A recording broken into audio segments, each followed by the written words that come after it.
आओ हम चलते हैं नई दिशा की ओर, परिवर्तन की ओर। अगर परिवर्तन होता है तो आने वाले समय में अपनी वर्ली कैसे होगी, अपने वर्ली में बसने वाले लोगों को रोजगार कैसे मिलेगा, अपने वर्ली में बसने वाले मजदूरों के घर का हक कैसे मिलेगा, अपने यहाँ पर बसने वाला पुलिस और पुलिस की पत्नियां जो अपने हक के घर के लिए लड़ रही है, उनका घर कैसे होगा। वर्ली बिडड़ी चाल में बसने वाला नागरिक अपने मन में बसा हुआ अपना घर कैसा होगा, उसका सपना जो देख रहा है वो पूर्ण कैसे होगा। आओ हम चलते हैं नई आधुनिकीकरण की ओर।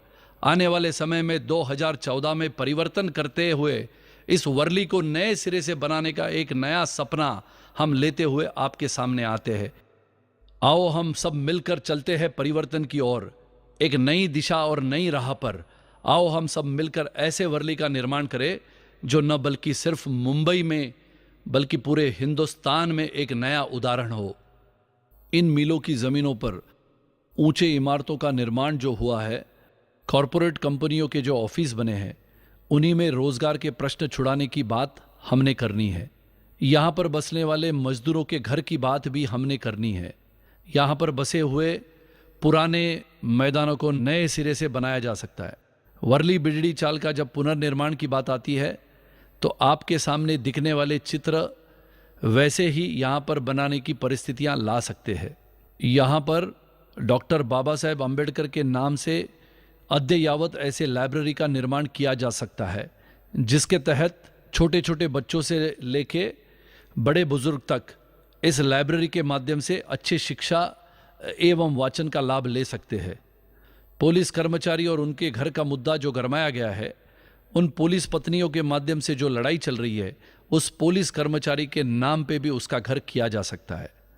वर्ली डेयरी जो हमने पिछले बार आपको दिखाई थी, वैसे ही नए सिरे से वर्ली डेयरी का निर्माण अद्ययावत जगत में बसी हुई स्विट्जरलैंड और डेनमार्क की डेयरी के तहत किया जा सकता है।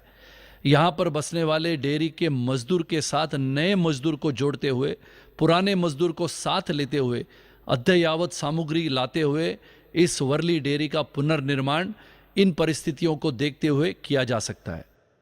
झोपड़पट्टी एवं विकास का मुद्दा, हमने देखा है कि गटार गंदगी से भरी हुई वर्ली का पुनर्निर्माण अगर करने की बात आती है तो पहले से हमें झोपड़पट्टी पुनर्वसन की योजनाएं कार्यान्वित करनी होगी। न बल्कि मुझे क्या लाभ होगा या मेरी पार्टी को क्या लाभ होगा, इससे उठते हुए गौर गरीब जनता की जिंदगी सुख भरी कैसे हो, खुशहाली से कैसे हो, इसे करने का प्रयास झोपड़पट्टी पुनर्वसन के माध्यम से किया जा सकता है।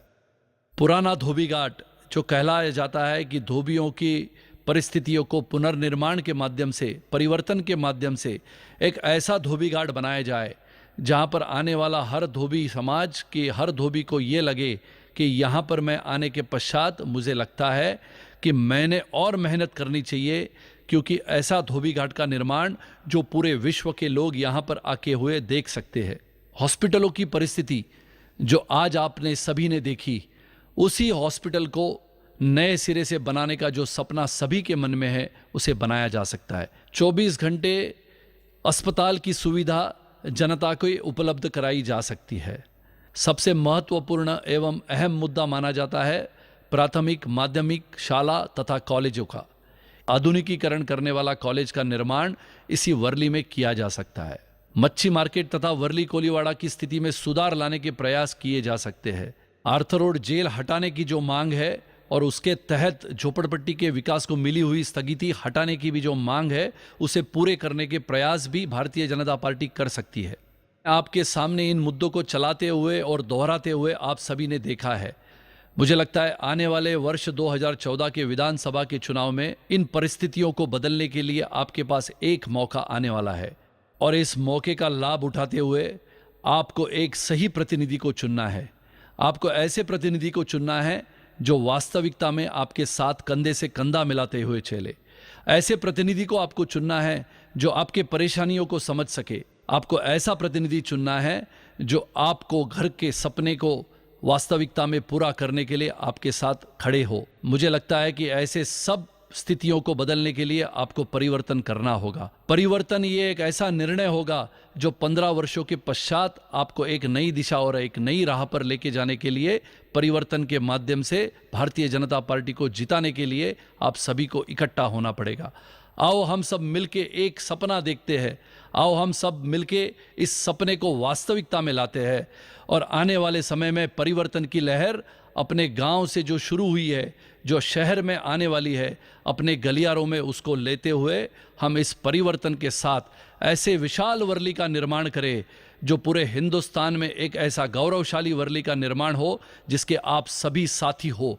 और हम सब मिलते हुए नरेंद्र मोदी जी के सपने को साकार करने के लिए प्रधानमंत्री बनने के बाद जो नारा उन्होंने दिया है, सबका साथ सबका विकास, इसको आगे लेते हुए परिवर्तन के माध्यम से अपनी वर्ली और सुंदर और स्वच्छ कैसे हो और अपने मन के सभी सपने को साकार करने के लिए इसी परिवर्तन के माध्यम से भारतीय जनता पार्टी को जिताने का प्रयास करें।